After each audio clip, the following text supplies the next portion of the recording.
So yun na nga mga B, tara na at samahan mo ko ngayon. Pwede ba yon ha? Ngayon ay papunta tayo sa aking alma mater sa Besling College of the Philippines. Ano ang gagawin ko doon? Well, kukunin ko na ang dapat ay sa akin. Diyos! Kukunin natin ang ating mga credentials na siyang kailangan din para makapagtrabaho na tayo, animal. Matapos ang 7 taon, ngayon pa lang natin kukunin ang credentials ko sa school. Niliiwan pa kasi akong balanse sa school kaya napatagal ang pagkuha ko ng credentials. Hindi lang siya 100 mga B, medyo malaki siya. Nagtrabaho ka naman, bakit hindi mo pa nakuha? Yes, nagtrabaho ako, sumasahod, pero inuna ko muna ang mga bagay na sa akin nakapasan. Kaysa ibayad ko sa school, gamitin ko na lang para mabuhay kami B. Ngayon, kung hindi ka pa kumbinsido sa sinasabi ko at para sumaya ka na lang din na tama ka, sige na, ginamit ko na ang sinisweldo ko sa mga hindi importanteng bagay. Okay na tayo doon? Diyos! Bago nga pala ako pumunta sa BCP, dadaanan ko muna ang kapatid ko. Kaya naman, for the lakadang person, hindi naman ganun kalayo yung work niya at hindi din naman ganun kalapit. Basta, sama ka na lang. Diyos! Habang naglalakad nga ako, napansin ko lang din tong gumamela na nag-iisa sa puno niya. Ang ganda no? Wala lang, share ko lang. Matapos ang paglalakad, nakakating na nga ako dito sa Malaria at dyan sa mall na yan, tayo ay papasok. Mas feels na nga ang tugtugan dito sa labas. At ngayon nakapasok na nga tayo, kita nyo naman, nakapangalumbaba si Buntis. Siya yung kapatid ko at eto naman ang kasama niya si Mikey Baliw. Yan talaga tawag ko sa kanya. Paglit lang talaga tayo dito. Kasi nga, may dinaanan lang ako. Oo. O sige na nga, nangutang talaga ako. Okay ka na? Diyos! Matapos ko ngang makuha ang kailangan ko, umalis na rin ako. Kasi umaambon ng munnabi. Nagmadali na akong lumabas at nag-abang ng masasakyan. Pumapatak na yung ulan ng bahagya. Kaya naman, nag-modern jeep tayo para pang mayaman ng dating. Just! Kasi naman, baka mamaya umulan ng malakas, babasa pa ako, di dumami pa ako. Kikita akong maiipit ako sa traffic kaya hindi ko na magawa ang videohan. Baka malobat pa ako. Tsaka baka humaba pa tong content natin, tamarin ka ng panoorin. Just!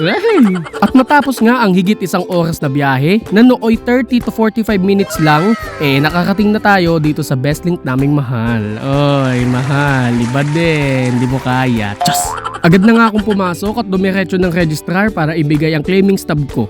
Pinaupo muna nila ako para maghintay. Sanay naman tayo dyan yung maghintay.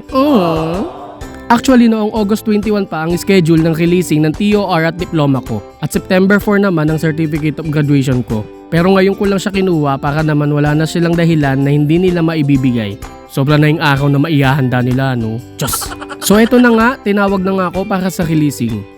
Medyo nalungkot lang ako mga B. Kasi excited ako makita yung diploma ko. Pero yun pa yung hindi na i-release B. Sad. TOR and Certificate of Graduation lang ang nirelease sa akin. Wala daw kasi yung in-charge na may hawak sa diploma. Basta, nalungkot ako. Balikan ko na lang daw ulit sa Tuesday. Pero okay na yon. At least nakuha ko na yung TOR at Certificate of Grad ko. Pwede na magamit pang apply. Matapos ko nga makuha B, umalis na rin ako ng school. At dumiretso muna ako sa bayan para bilhin yung pinasabay ng kuya ko na ulamin namin. Ang pinabili niya ay sitaw. At kaya naman naghanap ako. At dito ako dinala kay nanay. Meron siyang sitaw kaya binili ko na 3 tali. Nang makabili na ako ng sitaw nagpasabay din siya ng bawang, sibuyas, kamatis at kalamansi. Yung mga nakabalot na binili ko para hindi na ikilo. 50 isang balot maliban sa kalamansi na 20. Nakamura ba ako dun o hindi? At syempre, nandito na rin lang naman tayo at dahil birthday na rin ni Mama Mary ngayon, dumaan na rin tayo ng simbahan. Ayan si Mama Mary ang ganda. Dumaan ako dito sa simbahan para mag-thank you at mag-pray na rin. Oo, nagdadasal naman din ako. Mukha lang akong sugo ng dibil pero mabait din naman ako. Just! Sakto lang ang dating ko B, tapos na ang misa. At for the bless na sila Father at nagpa-bless na rin tayo. Pinagdasal ko nga pala na sana ma-release na yung diploma ko sa Tuesday. No excuses. Just! Nang matapos na nga, uwian na tayo mga B. Maraming salamat sa pagsama sa akin mga B at sa patuloy ng pagsuporta sa akin. Next time ulit, magsiingat kayong lahat palagi O siya, okay, bye!